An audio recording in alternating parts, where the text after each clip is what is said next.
مشرق وسطی سے ایک خبر نے سب کو چونکا دیا ہے۔ خبر یہ ہے کہ ایران ابھی سے اگلی جنگ کی تیاری کر رہا ہے۔ جی ہاں، بالکل صحیح آپ نے سنا کہ ایران جنگ بندی کے دوران اگلی جنگ کی تیاری کر رہا ہے۔ ابھی مشرق وسطی میں حالات تھوڑے سے بہتر ہو رہے ہیں۔ امریکہ اور ایران کے میز پر بات چیت کے لیے ایک بار پھر سے راستہ ہموار ہونے کی کوشش کی جا رہی ہے، لیکن جو خبر تہران سے آ رہی ہے اس نے پوری دنیا کو چونکا دیا ہے کہ ایران دراصل جنگ بندی کا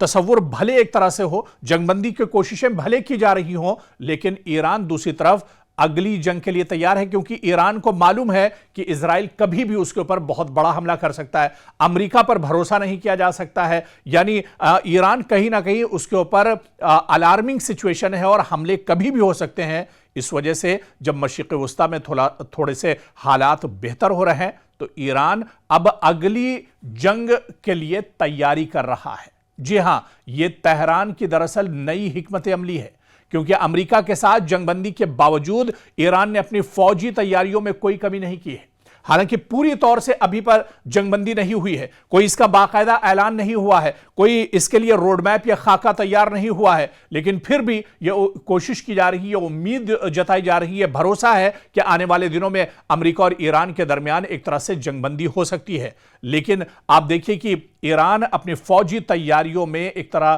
پھر سے مصروف ہو گیا ہے، بلکہ الٹا اپنی عسکری صلاحیتوں کو مزید مضبوط بنانے میں پوری طاقت ایران نے جھونک دی ہے۔ سوال یہ کہ اگر جنگ بندی ہے یا جنگ بندی جیسے حالات بن رہے ہیں تو پھر اتنی تیزی سے ہتھیار بنانے اور فوج کو مضبوط کرنے کی ضرورت ایران کو کیوں پیش آ رہی ہے؟ یہ سوال بہت اہم ہے۔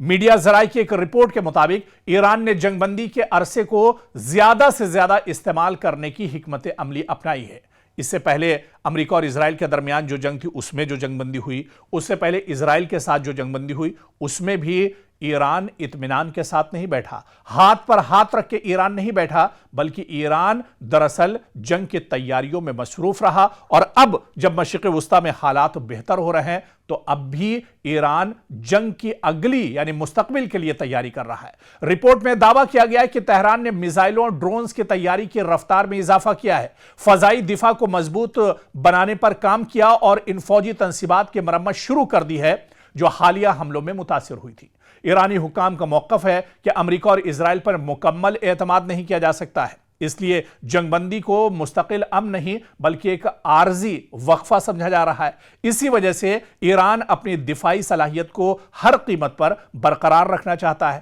تاکہ اگر دوبارہ کشیدگی بڑھے تو پہلے سے زیادہ مضبوط پوزیشن میں ہو۔ دوسری جانب سفارتی محاذ پر بھی سرگرمیاں جاری ہیں۔ قطر، عمان اور دیگر علاقائی ممالک کے ثالثی سے امریکہ اور ایران کے درمیان کشیدگی کم کرنے اور ابنائے ہرمز میں بحری آمد و رفت بحال کرنے کی کوششیں جاری ہیں، لیکن ابھی تک کسی مستقل معاہدے کا اعلان نہیں ہوا ہے۔ دفاعی ماہرین کا کہنا ہے کہ جدید جنگوں میں صرف میدان جنگ ہی اہم نہیں ہوتا بلکہ جنگ بندی کا دور بھی انتہائی فیصلہ کن ثابت ہو سکتا ہے۔ جو ملک اس عرصے میں یعنی جنگ بندی کے دور میں اپنی فوج، اسلحہ اور دفاعی نظام کو زیادہ بہتر بناتا ہے وہ آئندہ کسی بھی ممکنہ تصادم میں برتری حاصل کر سکتا ہے۔ اسی لیے ایران اس وقت ایک طرف سفارتکاری کا راستہ بھی کھلا رکھے ہوا ہے اور دوسری طرف اپنی فوجی تیاریوں میں بھی کوئی کمی نہیں چھوڑ رہا ہے، اور یہی وجہ ہے کہ مشرق وسطی میں حالات اگرچہ وقتی طور پر نسبتاً پرسکون دکھائی دیتے ہیں لیکن خطے میں بے یقینی اب بھی ایک طرح سے برقرار ہے۔ ایران کے حملوں سے اسرائیل میں کہاں پر سب سے زیادہ تباہی ہوئی ہے، یہ سوال سب سے امپورٹنٹ ہے۔ حالانکہ حالیہ دنوں جو جنگ چل رہی یا حالیہ دنوں مشرق وسطی میں جو حالات خراب ہیں اس میں